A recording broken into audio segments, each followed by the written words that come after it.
Welcome to rabi சமையல். இன்றைக்கி ராபி சமையலில் என்ன பார்க்க போகிறோன்னா மந்தி பிரியாணி மசாலா ரெடி பண்ண போகிறோம். வாங்க எப்படி ரெடி பண்ணுறதுன்னு பார்க்கலாம். நான் அதுக்கு 50 கிராம் முழு மல்லி எடுத்துருக்கேன். இதை நல்லா போட்டுக்கலாம், வானலில் போட்டு வறுத்துக்கலாம். அப்புறம் எலுமிச்சந்தோல் நான் காய வச்சுருக்கேன்ல, அந்த காய வச்சதை எடுத்து நல்லா மொறுன்னு காய வச்சு எடுத்து வச்சுருக்கேன். இதை நம்ம போட்டு வறுத்துக்கலாம். மந்தி பிரியாணி மசாலாவுக்கு இதுதான் மெயின் இன்க்ரீடியன்ஸு. இதையும் போட்டுக்கலாம். அடுத்து ஸ்டார் அன்னாச்சி பூ அதை எடுத்துக்கலாம்.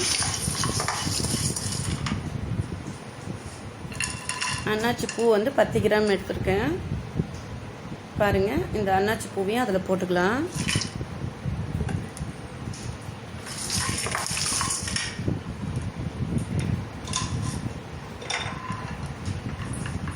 அப்புறம் ஜாதிக்காய் 2, ஜாதி பத்திரி ஒரு 10 கிராம் எடுத்துருக்கேன். இதையும் அதில் போட்டுக்கலாம்.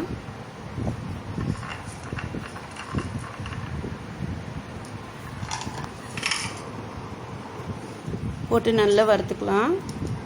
அப்புறம் ஏலக்காய் ஒரு 5 கிராமும் பட்டை 10 கிராம் எடுத்துருக்கேன். இதையும் போட்டுக்கலாம். போட்டு நல்லா வறுத்துக்கலாம். மிளகு ஒரு 3 ஸ்பூன், ஜீரகம் 3 ஸ்பூன் எடுத்துருக்கேன். அதையும் போட்டுக்கலாம். போட்டு நல்லா வறுத்துட்டு, ரொம்ப வறுக்கக்கூடாது. அதே சமயத்தில் வாசனை வர அளவுக்கு வறுத்து ஆற வச்சுட்டு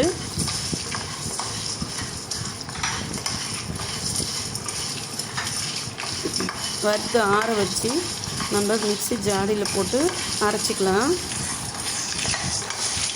போதும், இந்த அளவுக்கு நம்ம நிறுத்திக்கலாம். நிறுத்தி ஆற வச்சுட்டு மிக்ஸி ஜாடிக்கு மாற்றி வச்சுட்டோம்.